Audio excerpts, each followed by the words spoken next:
My wife, Sarah, and I have been together for almost 8 years.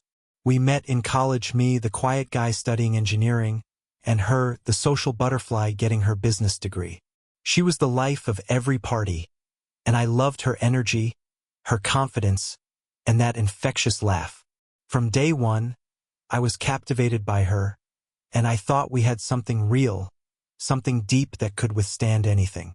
For the longest time, I thought we were that couple everyone looked up to, the perfect match.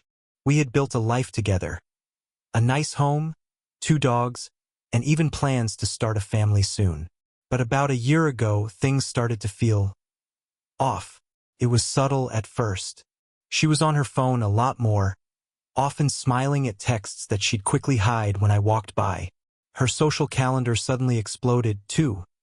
She'd go out more often after work, always with vague explanations. Just meeting some coworkers or grabbing a drink with the team became her go-to excuses.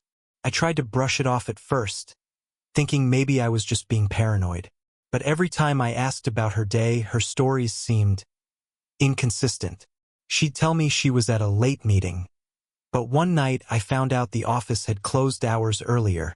When I brought it up, she brushed it off, laughing and saying I was acting like some jealous husband, and that I should trust her more. That comment stung, but I let it slide, convinced it was just a rough patch. Little did I know then that this was just the beginning of something that would tear my world apart. It was a rainy Thursday night when everything fell into place. Sarah had told me she'd be home late, citing yet another work dinner. I didn't think much of it until her phone buzzed on the kitchen counter. It was an unknown number, but the message preview caught my eye. "Can't wait to see you again tonight, babe. Last night was amazing. Red heart, Mike." My heart stopped. I picked up her phone, hands shaking, and unlocked it. What I found confirmed every suspicion I'd tried to ignore for months. There were dozens of messages, pictures, and even a few calls, all with a guy named Mike. As I scrolled through, the pieces fell into place. Late nights, sudden business trips, and even the occasional unexplained weekend getaway with friends. All lies. Couldn't believe it. This wasn't just some innocent flirting or harmless fun. Sarah was having a full-blown affair with her charming coworker, Mike. And judging by the messages, it wasn't something recent. It had been going on for months. But instead of confronting her right away, I decided to keep calm. I wasn't going to give her the satisfaction of a dramatic confrontation.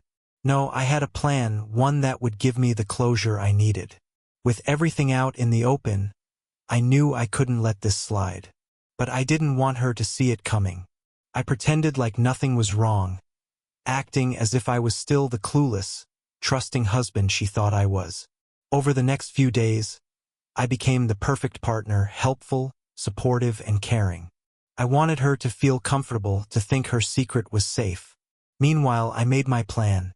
I knew her patterns well enough by now. Thursday nights were usually their date nights, disguised as work dinners. I arranged for a friend to be ready with a camera and a spare key to the apartment, prepared to capture everything. All it would take was one slip on her part, and I'd have what I needed. That Thursday came faster than I expected. Sarah left for her work dinner right on time, flashing me a quick smile and peck on the cheek as she grabbed her bag. As soon as she was out the door, I texted my friend, who met me outside her office building.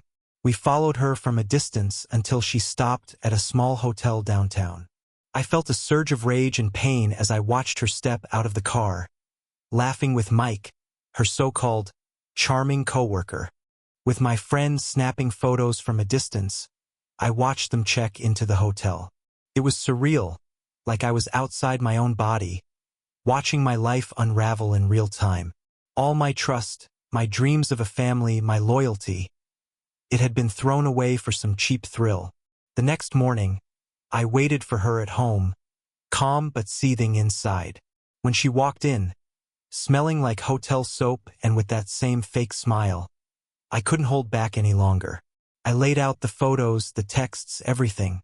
Her face went pale, and for a second, I thought she might actually be remorseful. But instead, She launched into a string of lies. It was just a mistake, she said. A one-time thing. Then, when that didn't work, she turned defensive, calling me obsessive and overly jealous. She had the audacity to accuse me of ruining our relationship with my paranoia. In that moment, my anger turned to something colder, something deeper. The betrayal, the blatant lies, and her complete lack of guilt. It shattered me. I felt like a fool for ever trusting her, for believing in the life we'd built together. I spent that night on the couch, unable to sleep, cycling through every emotion from rage to grief to numbness. I realized then that the woman I thought I knew, the woman I'd built my future around, didn't exist. She'd been a mask, hiding a selfish, deceitful person who didn't care about anyone but herself. The next day, I told her I wanted a divorce. She didn't seem shocked. If anything, she looked relieved. I think she had been waiting for this moment, ready to blame me for everything so she could play the victim. Fine, let her play her games. I was done. I had my lawyer draft the papers immediately, and I made sure to keep every piece of evidence I'd gathered, just in case she tried to fight me on anything.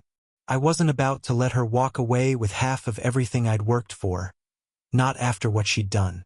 Before she moved out, I decided to leave her a parting gift. I sent a carefully edited email to her entire office, including the photos of her and Mike. I made sure the email included a few lines about maintaining professionalism and company values. I knew it would shake things up at work, but I didn't care.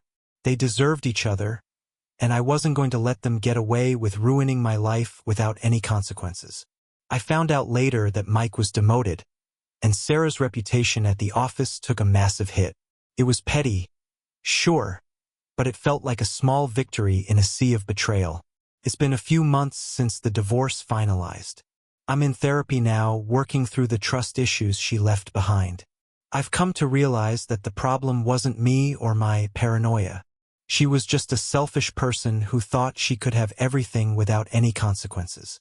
My advice to anyone in a similar situation? Trust your gut. If something feels off, it probably is. And if someone disrespects you the way she disrespected me, don't waste your energy trying to fix things. Sometimes the best revenge is walking away and rebuilding a life that's truly yours.